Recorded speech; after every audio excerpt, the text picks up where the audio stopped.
Ich glaube, anderen Leuten den Apfel zusammenlesen kann nicht ein Hobby sein, es ist eher eine Lebenseinstellung.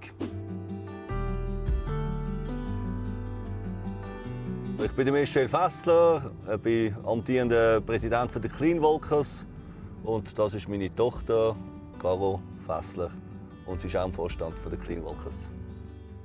Wichtig ist natürlich, dass man ein Zeichen setzt, dass man als Beispiel vorangeht. Man kann nicht immer nur den Zeigefinger aufheben und auf andere Fehler aufmerksam machen. Und irgendwann sind wir mal uns so Klammern kaufen und haben gemerkt, oh, überall, wo du hinkommst, hat es Abfall. Und aufgrund von dem haben wir dann gesagt, okay, das muss man regelmäßig machen, wir gründen den Verein. Wir versuchen aktiv etwas gegen Littering zu unternehmen und Leute auch zu sensibilisieren darauf, dass jeder etwas machen kann, wenn er etwas für den Umweltschutz tun möchte. Wir machen regelmäßig so Clean Walking Sessions. Und zwar einfach, dass wir auf dem Weg Abfall zusammensammeln, den wir Menschen verursacht haben.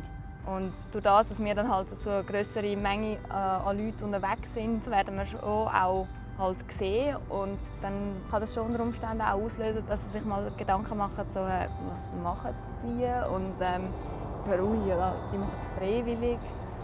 Ja. Jemand, der mal 2 Stunden sich bewusst mit so einem Thema auseinandergesetzt hat und gesehen hat, auf was für Mengen zusammenkommen bei so 2 Stunden. Ich glaube, so jemand rührt nachher nichts mehr einfach so ins Gebüsch.